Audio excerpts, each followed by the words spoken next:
Good morning, smart learners. How are you? Hope you all are taking care of yourself. I always wish for your good health. I welcome you back in today's virtual class of EVS. Beta, today we will do chapter number 20, our body. This chapter we have done earlier also. हम इस chapter को पहले भी कर चुके हैं. Now we will do it in more details in different way. ठीक है? अब हमारी बॉडी जो है वो क्या है? A wonderful machine. हमारी बॉडी एक मशीन की तरह है. अब आप सोचोगे मशीन की तरह कैसे है? देखो बेटा, मेरे हाथ में ये क्या है? मोबाइल है ना। मोबाइल, इस मोबाइल से हम सारा दिन काम करते हैं। आप वीडियोस देखते हो और अपना होमवर्क करते हो। आप अपना होमवर्क भी इसी के थ्रू हमें भेजते हो, हम आपको चेक करके वापस भेजते हैं। सब कुछ हम किसके थ्रू कर रहे हैं? इस मोबाइल के थ्रू। इसमें बहुत सारे छोटे छोटे पार्ट्स हैं और सारे पार्ट्स मिलकर ये मोबाइल बना रहे हैं। और अगर कोई एक पार्ट भी खराब हो जाए तो ये मोबाइल काम करना बंद कर देता है। तो इसलिए हर पार्ट की अपनी एक इम्पोर्टेंस है ना बेटा। अगर इसकी डिस्प्ले स्क्रीन खराब हो जाए तो हमें कुछ दिखाई ही नहीं देगा, या इसका सिम कार्ड खराब हो जाए, या इसका मेमोरी कार्ड में कुछ प्रॉब्लम आ जाए तो ये काम करना बंद कर देगा। सिमिलरली ये जो हमारी बॉडी है बेटा, ये भी एक मशीन की तरह है और हमारी बॉडी बहुत सारी छोटी छोटी चीज़ों से मिलकर बनी है और उसमें सबसे छोटी चीज़ है cell. Cell is the basic unit of life. जैसे एक घर बनाने के लिए हमें क्या चाहिए? ईंटें। ईंट जो है, जो ब्रिक्स है, वो basic unit of a building है। बिल्डिंग बनाने के लिए हमें ब्रिक्स चाहिए ही चाहिए, उसके बिना बिल्डिंग नहीं बन सकती। इसी तरीके से जो हमारी ह्यूमन बॉडी है ये सेल से शुरू होती है।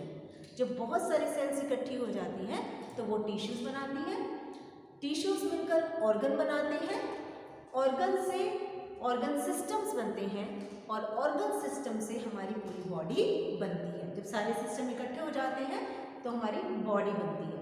अब हमारी बॉडी में मैंने अभी आपको बताया कि हर एक का एक पर्टिकुलर काम है। अगर हम बात करें सेंस ऑर्गन्स की, अब मैं देख रही हूँ या आप देख रहे हो तो किसके थ्रू देखते हैं हम लोग? आइज़ के थ्रू, है ना। सुनते कैसे हम? अपने ईयर्स से। हमें टेस्ट जो पता चलता है कि ये खट्टा है, मीठा है, कड़वा है, तो हमें कैसे पता चलता है? With the help of our tongue, है ना। और स्मेलिंग, अगर हमें स्मेल करना है, प्लेजेंट स्मेल है या बैड स्मेल है, तो वो हमें कैसे पता चलता है? With the help of our nose. और हम किसी चीज़ को फील करते हैं कि कोई चीज़ गर्म है या ठंडी है, वो कैसे पता चलती है? Through our skin. तो ये हमारे क्या है? सेंस ऑर्गन्स हैं। ये 5 सेंस ऑर्गन्स हमें हेल्प करते हैं to know what is happening around us. ठीक है बेटा। अब हम बात करेंगे ऑर्गन सिस्टम्स की। ऑर्गन से क्या बनता है बेटा? Organ systems. अब हम इन सिस्टम्स की बात डिटेल में करेंगे। तो बेटा सबसे पहले हम बात करेंगे रेस्पिरेटरी सिस्टम की। अब देखो मैं क्या कर रही हूँ। मैंने क्या किया बेटा? मैंने एयर को अंदर इनहेल किया, मैंने सांस अंदर ली, एयर अंदर ली। जब हम इनहेल करते हैं तो कौन सी गैस को इनहेल करते हैं? Yes, oxygen. ठीक है। अब देखिए मैं क्या कर रही हूँ। अब मैंने क्या किया? मैंने जो एयर इनहेल किया था, अब मैंने क्या किया? सांस को बाहर छोड़ा, एक्सहेल किया। और जब हम एक्सहेल करते हैं तो हम कौन सी गैस को बाहर छोड़ते हैं? Yes, very good, carbon dioxide को। We inhale oxygen and exhale carbon dioxide. अब ये जो इनहेलिंग और एक्सहेलिंग प्रोसेस है, ये कौन से सिस्टम के थ्रू होता है? यस, ये होता है रेस्पिरेटरी सिस्टम के थ्रू। अब हम इस सिस्टम को डिटेल में करेंगे through video. We all know that all living things breathe. सभी लिविंग थिंग्स ब्रीथ करती हैं। हम अपनी नोज़ के थ्रू एयर अंदर लेते हैं। बेटा हमारी नोज़ में बहुत ही छोटे छोटे हेयर होते हैं, टाइनी हेयर्स। ये टाइनी हेयर्स क्या काम करते हैं? जितनी भी डस्ट होती है या जर्म्स होते हैं उन्हें ये ट्रैप कर लेते हैं, अंदर जाने से रोकते हैं। इसलिए हमें हमेशा नोज़ से ही सांस लेनी चाहिए ताकि कोई भी जर्म्स या डस्ट पार्टिकल्स हमारे लंग्स में एंटर ना कर सके। Let us do an activity. आपको एक एक्टिविटी करनी है बेटा। इस एक्टिविटी में आप क्या करेंगे, आप अपनी चेस्ट पर हैंड रखेंगे और उसको फील करेंगे। आपकी चेस्ट ऊपर जा रही है, नीचे जा रही है, ऊपर जा रही है, नीचे जा रही है। जब हम सांस को लेते हैं तो चेस्ट बाहर की तरफ जाती है, राइज करती है, और जब हम सांस छोड़ते हैं तो चेस्ट जो है वो अपनी नॉर्मल पोजीशन पर आ जाती है। आप फील कर सकते हो ना इस चीज़ को? यस, आपने एक्टिविटी करनी है। अब आप इस सोते हुए बच्चे को देखिए। जब बेबी सांस ले रहा है तो चेस्ट राइज कर रही है, और जब बच्चा सांस छोड़ रहा है तो चेस्ट अपने नॉर्मल साइज पर आ रही है। अब हम बात करते हैं ऑर्गन्स ऑफ रेस्पिरेटरी सिस्टम। बेटा, रेस्पिरेटरी सिस्टम के 3 मेन ऑर्गन्स हैं। Number 1 nose, number 2 wind pipe, and number 3 a pair of lungs. क्या है? Nose, wind pipe and a pair of lungs. When we breathe in, तो हम कौन सी gas अंदर लेते हैं बेटा?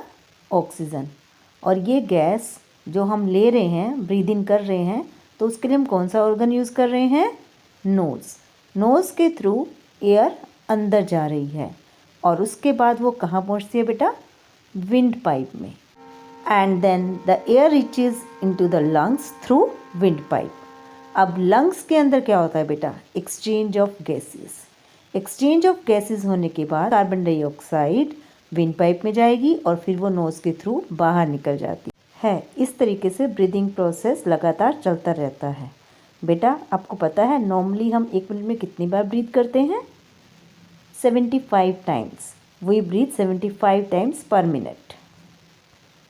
अब बेटा, सांस लेते वक्त हमें कुछ बातों का हमेशा ध्यान रखना चाहिए। Number 1, always breathe through your nose. हमें हमेशा नोज़ से सांस लेना चाहिए ताकि कोई भी जर्म्स और डस्ट पार्टिकल हमारे लंग्स तक ना पहुंच सके। Okay. Number 2, always play some games. हमें कुछ आउटडोर गेम्स ज़रूर खेलनी चाहिए। आउटडोर गेम्स खेलने से क्या होता है बेटा? हम लोग अच्छी तरीके से सांस लेते हैं और हमारी बॉडी में ज़्यादा ऑक्सीजन जाती है। Play games as exercise helps you to breathe more deeply and you get more oxygen. Clear बच्चे? अब आपको रोज़ खेलना है और अपनी बॉडी को हेल्दी रखना है। आप जितना खेलोगे आप उतने ही ज़्यादा लंबी लंबी सांस लोगे और उतनी ही ज़्यादा ऑक्सीजन आपकी बॉडी में जाएगी। Number 3, do not sleep with your face covered. कभी भी हमें सोते वक्त अपना फेस कवर नहीं करना चाहिए। अक्सर हम ये गलती करते हैं, हम अपने फेस को पूरा कवर कर लेते हैं।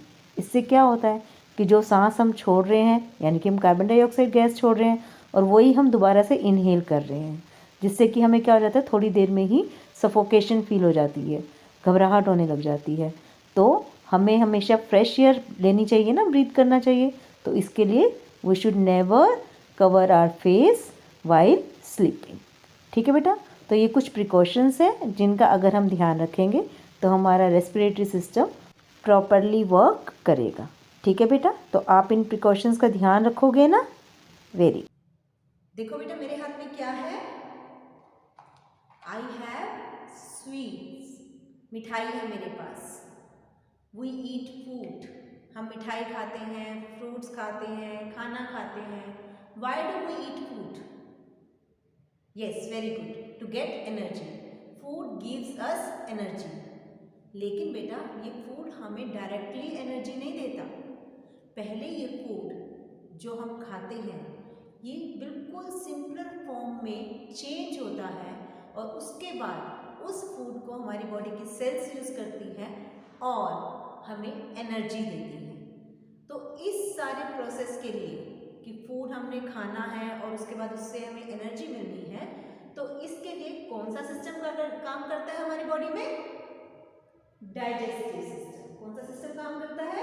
Digestive system. तो अब हम डाइजेस्टिव सिस्टम को डिटेल में करेंगे through video. There is a boy named Sonu. What is he doing? He is eating an apple. Two more kids, Tina and Tony. They wants to know what happens to food that we eat. इनकी तरह आप भी जानना चाहते हो ना, जो खाना हम खाते हैं उसका क्या होता है? Both of them are planning to visit Sonu's body. आपको भी जानने की इच्छा है ना? तो चलिए हम भी टीना और टोनी के साथ चलते हैं सोनू की बॉडी के अंदर। सबसे पहले खाना हमारे माउथ में जाता है ना, और हमारे टीथ की हेल्प से हम उसको च्यू करते हैं, बाइट करते हैं, और हमारे माउथ में क्या होता है? सलाइवा। और ये सलाइवा फूड के साथ मिक्स होकर उसको सॉफ्ट बनाता है ताकि हम उसको आसानी से स्वेलो कर सकें। अब बेटा, फूड को जब हम निगलते हैं तो वो कहाँ जाता है? यहाँ पर आपको 2 पाइप्स दिखाई दे रहे हैं। One is food pipe, another is wind pipe. खाना कहाँ जाएगा बेटा? फूड पाइप में। तो फूड पाइप में जब खाना जाता है तो वो धीरे धीरे फूड पाइप से नीचे आता है और कहाँ पहुँच जाता है बच्चे? स्टमक में। स्टमक में खाने का डाइजेशन शुरू होता है। Stomach is a bag like structure जहाँ पर खाने का डाइजेशन होता है। Food in the simpler form enters the small intestine where it is digested completely. जो फूड है सिंपलर फॉर्म में कहाँ एंटर करता है बेटा? अब स्मॉल इंटेस्टाइन में, और स्मॉल इंटेस्टाइन में खाना कम्प्लीटली डाइजेस्ट हो जाता है। ये स्मॉल इंटेस्टाइन पता है आपको कितनी लंबी होती है? It is about 22 to 25 feet long. देखने में छोटी लग रही है ना, लेकिन ये बहुत लंबी होती है। डाइजेशन के बाद बेटा क्या होता है कि जो भी यूज़फुल सब्सटेंसेस होते हैं हमारे डाइजेस्टेड फूड के, उनको ब्लड एब्जॉर्ब कर लेता है। The useful substances from the digested food are absorbed into the blood, और फिर वो डिस्ट्रीब्यूट कर देता है बॉडी के सभी पार्ट्स में। That food is distributed to all the body parts through blood. ठीक है बेटा। नाउ द अनडाइजेस्टेड फूड, जो फूड डाइजेस्ट नहीं होता, वो कहाँ चला जाता है बेटा? लार्ज इंटेस्टाइन में। आप देख रहे हैं ना वीडियो में कि फूड कहाँ जा रहा है अब? लार्ज इंटेस्टाइन में। कौन सा फूड? Undigested food. और लार्ज इंटेस्टाइन में उस अनडाइजेस्टेड फूड में से वाटर एब्जॉर्ब हो जाता है। Large intestine absorbs water from the undigested food. This undigested food leaves the body through the anus. जो undigested food होता है, वेस्ट जो होता है, वो एनस के थ्रू बॉडी से बाहर निकल जाता है। Let's revise parts of the human digestive system through this video again. सबसे पहले हम फूड को कहाँ रखते हैं बेटा? माउथ में। और माउथ को हम क्या कहते हैं? Oral cavity. अब फूड धीरे धीरे हम स्वेलो करते हैं और वो पहुंचता है फूड पाइप में। फूड पाइप का नाम है ईसोफेगस। फूड उसके बाद स्टमक में पहुंचता है। वहाँ पर फूड की चर्निंग होती है, ब्रेक डाउन होता है, डाइजेशन शुरू होता है, और धीरे धीरे फूड स्मॉल इंटेस्टाइन में पहुंचता है। स्मॉल इंटेस्टाइन में फूड का डाइजेशन कंप्लीट होता है।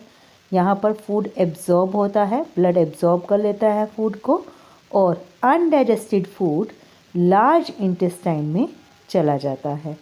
लार्ज इंटेस्टाइन में फूड में से, अनडाइजेस्टेड फूड में से वाटर एब्जॉर्ब हो जाता है, और अनडाइजेस्टेड वेस्ट फूड एनस के थ्रू बॉडी से बाहर निकल जाता है।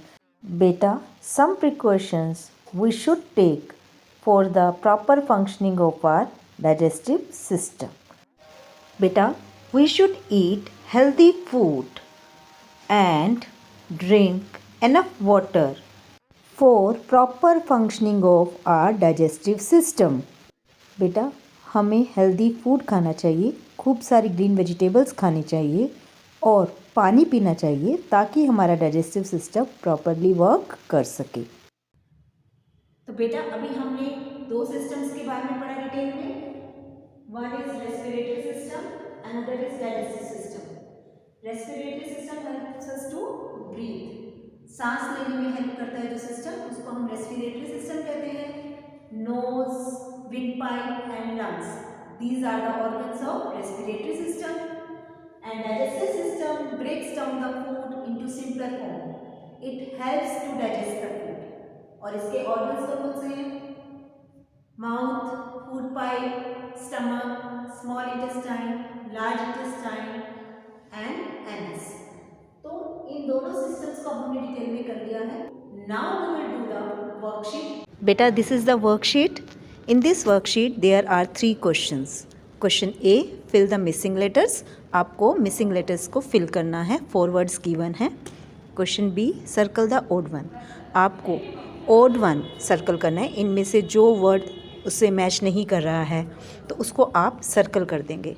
And question C, draw and label the diagram of respiratory system. आपको रेस्पिरेटरी सिस्टम का डायग्राम ड्रॉ करना है और उसको लेबल भी करना है. तो you have to do this worksheet in your notebook. Okay बेटा, you have to do the worksheet in neat and clean handwriting and submit me timely. If you face any problem, you can contact me on my WhatsApp number. Take care of yourself. Stay home. Stay safe. Thank you. Meet you soon in the next video. Till then, bye.